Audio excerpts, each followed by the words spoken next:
9th century, much of Britain was overrun by the Vikings. They ruled for 100 years, but a united England was the lasting legacy of the Vikings in Britain.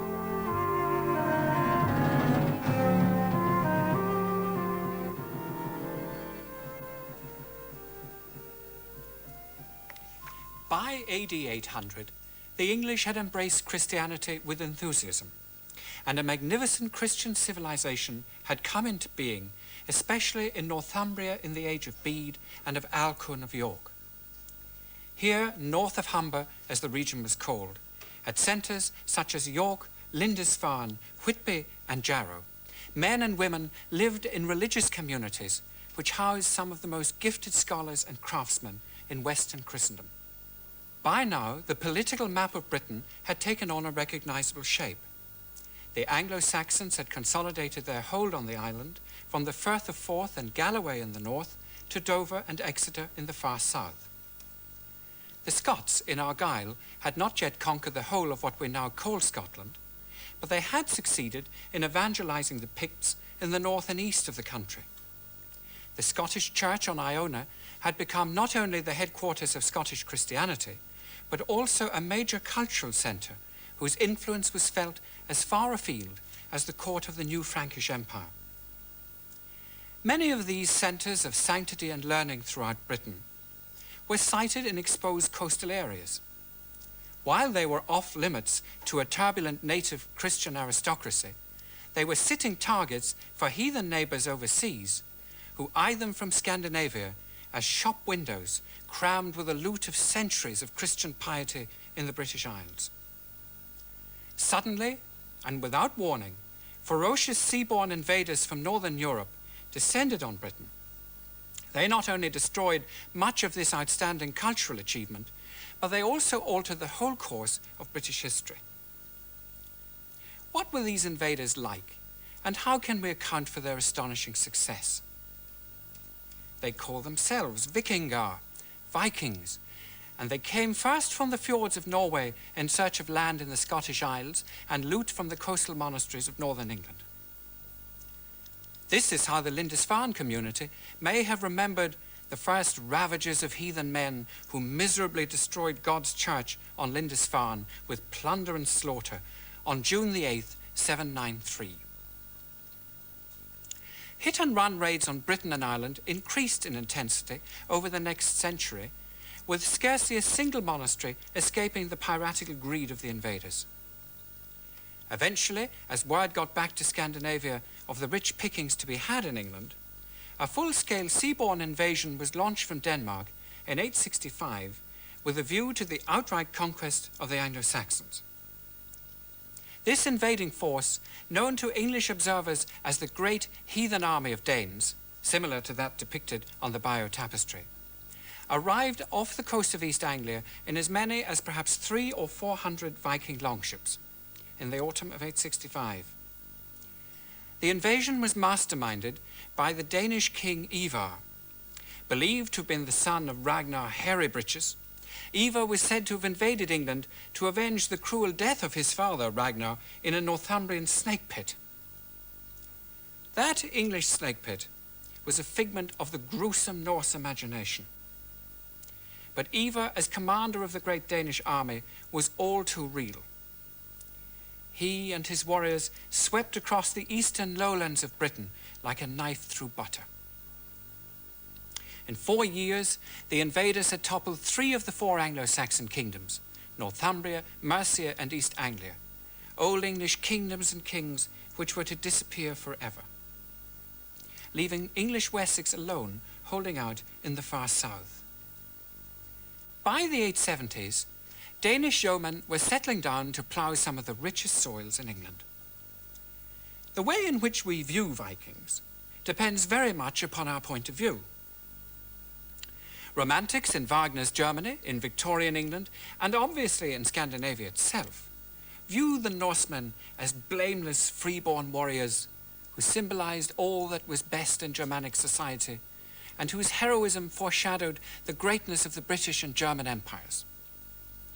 Those who accepted that might was right had clearly every reason to admire Norse valor as paraded in the sagas. which were, if you like, historical novels written up in Iceland in the later Middle Ages.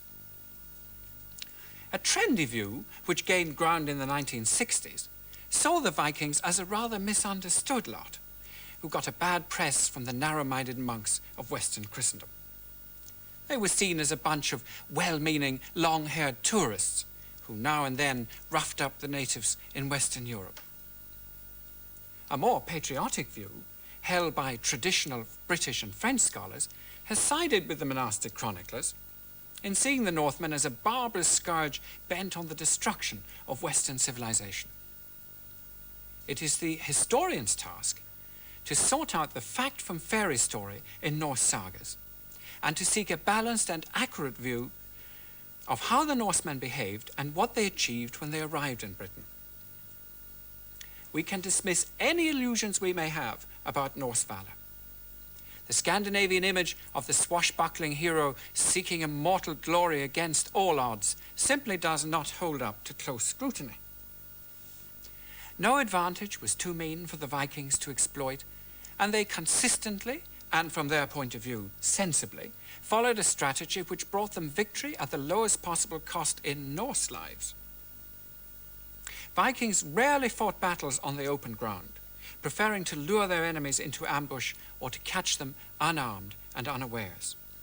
So, York was captured on the Feast of All Saints when the Northumbrians were trapped unprepared, celebrating a great Christian festival. Elsewhere, monks were butchered on Christmas night, frozen lakes were crossed to attack island sanctuaries, and innumerable records describe how defenseless fugitives were burnt alive when they had taken refuge in monastic buildings. Reliable accounts from as far apart as the Hebrides and the Frankish Empire tell of monks being tortured to death to reveal the whereabouts of church treasure. One unfortunate monk, Blomog, was torn from limb to limb by Vikings on Iona in 825 because he refused to divulge the whereabouts of St. Columba's shrine. Christian warlords in the Dark Ages were no saints, and they were not averse to pilfering monasteries. But the catalogue of Norse atrocities from all over Western Europe seems endless, and it's consistently terrifying. There was a grotesque element in Norse barbarism which surpassed anything that had gone before. In Britain, too, the Vikings waited like vultures to seize their chance. In the far north and west of Scotland, Norwegian raiders had overrun the defenceless isles by 800. But the Danes waited more than half a century longer to launch their invasion against England. They chose their time and their English victims very carefully. Wessex, being the strongest kingdom, was left alone until its weaker neighbours had been picked off. The Great Army singled out the Northumbrians for its initial onslaught because they had a civil war on their hands with two rival kings fighting for control of the kingdom. The Vikings disposed of both rulers and soon toppled the kings of Mercia and East Anglia as well. They had mobility and surprise on their side, with longships providing swift access up rivers and horses carrying warriors from the anchored fleets to targets further inland. Terror was a never-present factor in early Norse campaigns, and the ghoulish rites of human sacrifice to the war god Odin kept warriors psyched up for battle and kept an English population suitably cowed. Norse accounts tell how Ivar the Boneless presided over the butchery of Ella, last of the Old English kings of Northumbria. The victim was made to look like a bloody spread eagle, the favourite bird of Odin.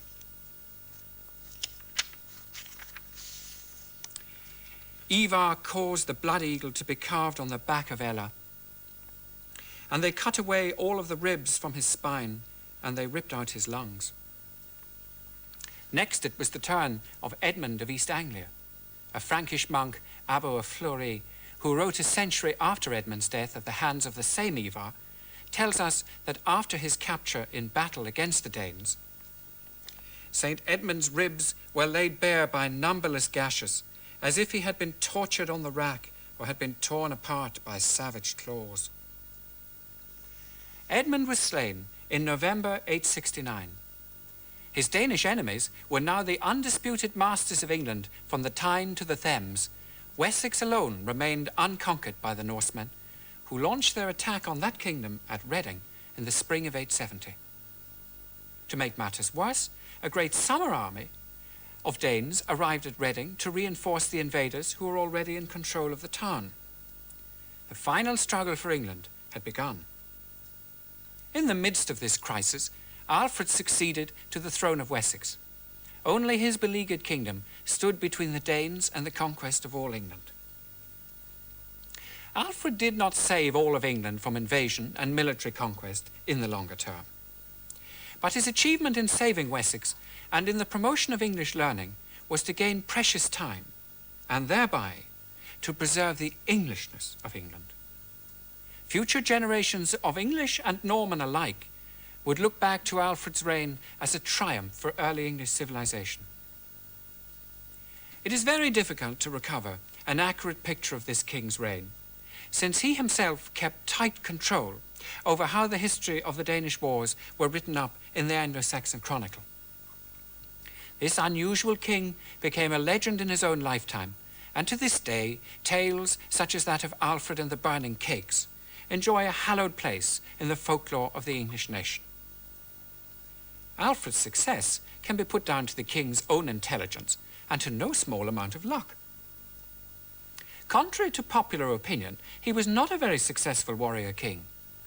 Of the first 5 battles against the invaders, he won only 1, and it was the chance departure of the Danes from his kingdom in 872 that gave him a much-needed breathing space. All seemed lost when the Danish king Guthrum returned to the fray 4 years later and almost captured Alfred on his country estate at Chippenham. Alfred escaped with his royal household and withdrew further west into the Somerset marshes.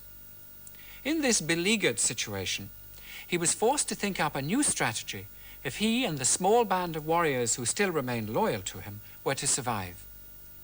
He built a fortress at Athelney in the Somerset marshes, from which he proceeded to terrorize the countryside, which was now recently settled by the Danish invaders.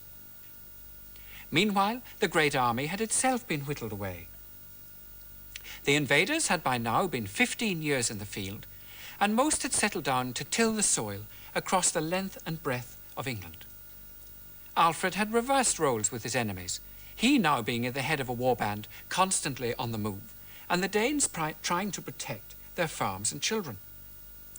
By May 878, he felt strong enough to take on Guthrum and his warriors, and somehow, we don't know how, he forced them to fight a pitched battle at Edington.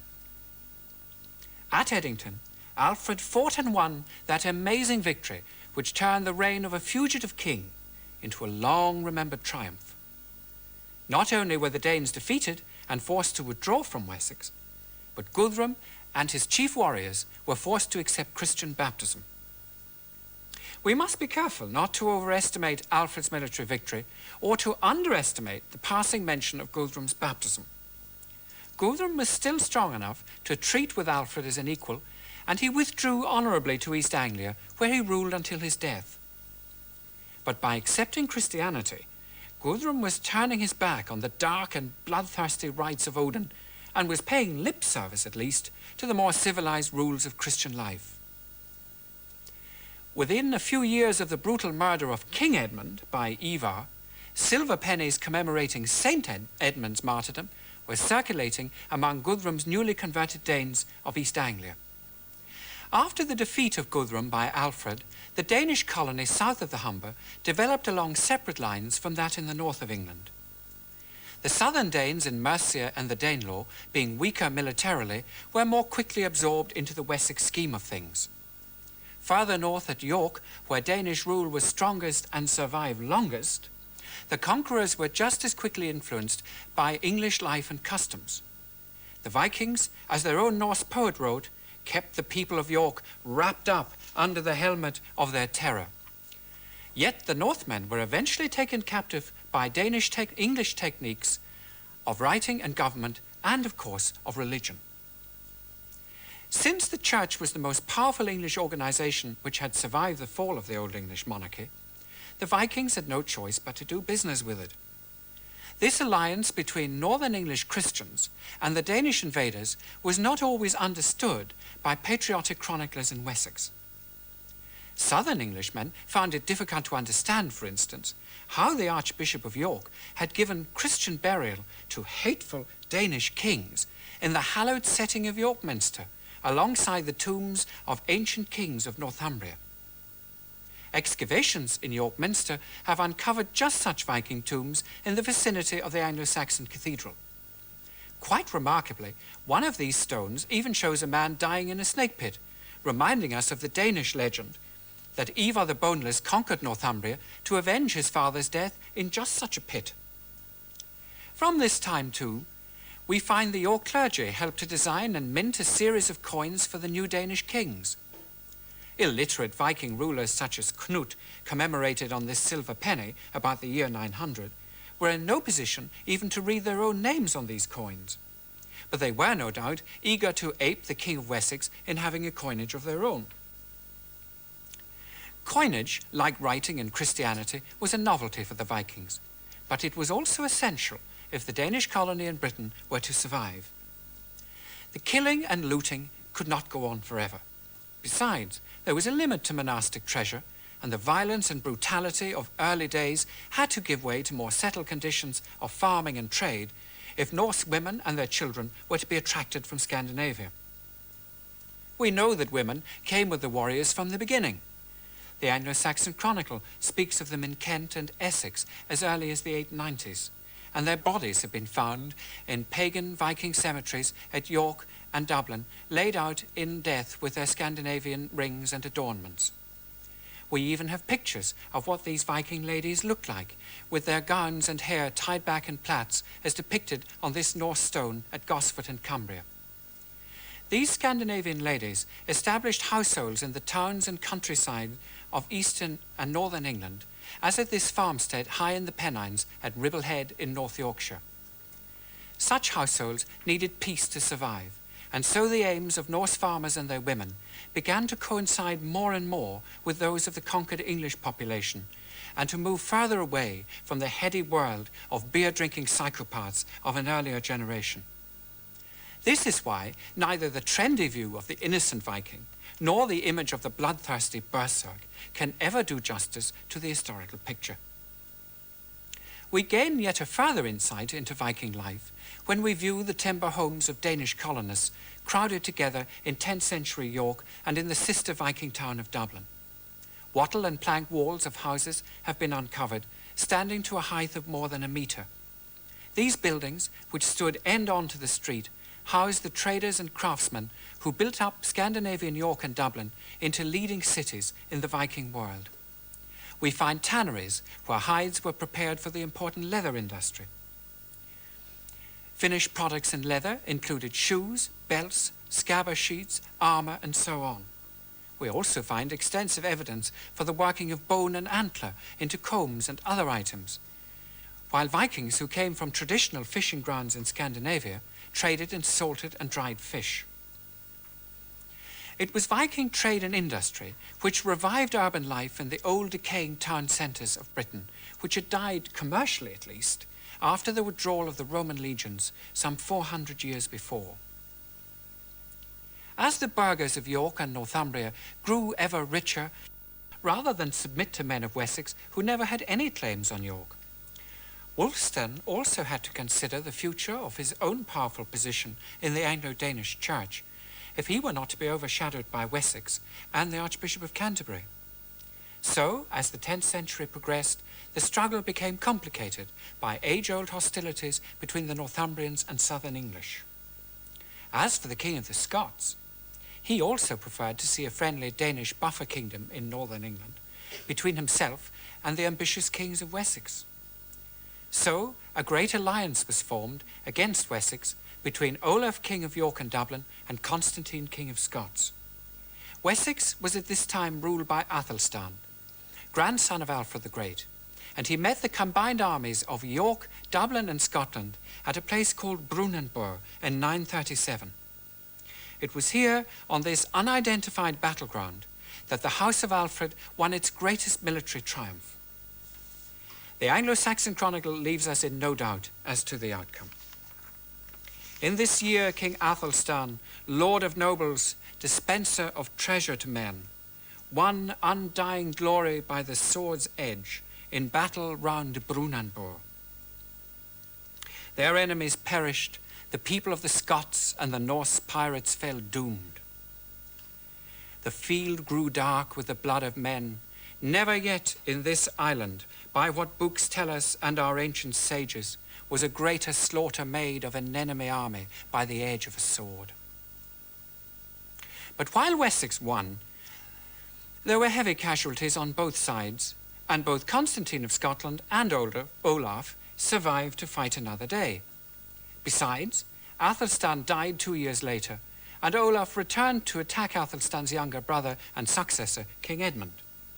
This time the situation was reversed, and the heathen Olaf, with the help of his York archbishop, forced Wessex to retreat behind a line from Chester to London. This silver penny, brazenly flaunting the spread-eagle bird of Odin, was struck at York in 940 to celebrate the latest Danish triumph. Olaf's achievement and his strong government in northern England were a very personal affair. He, and he alone, succeeded in uniting the far-flung Danish and Norwegian strongholds across the British Isles. On his death, while still a young man in his 20s, in 941, he was succeeded by his weaker cousin and namesake, who quickly let the gains of recent years slip through his fingers.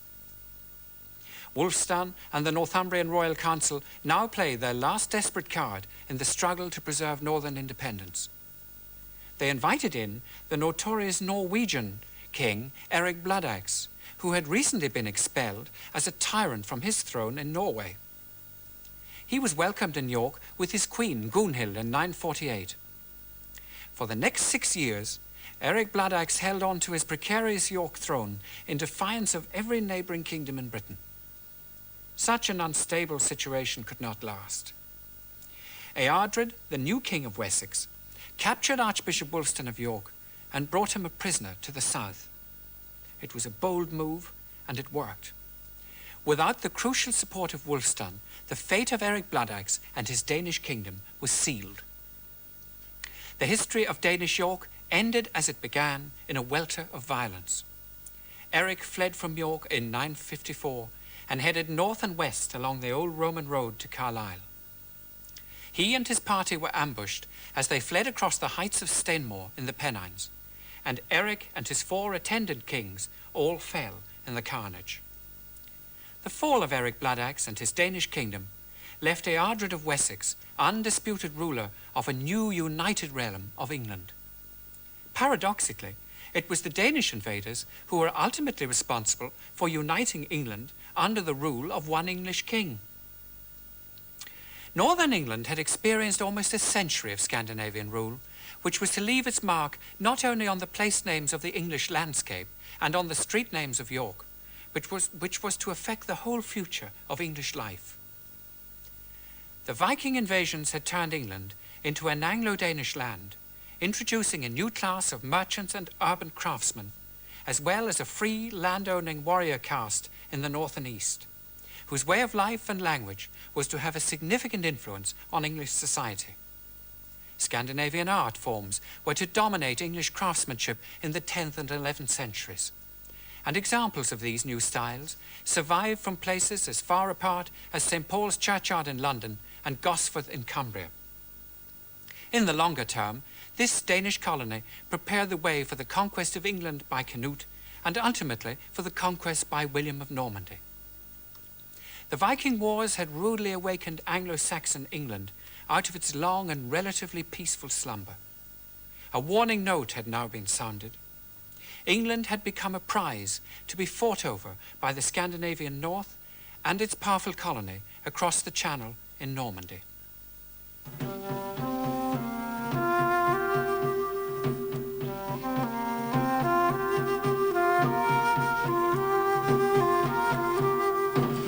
The next programme looks at the process by which Britain united under one king.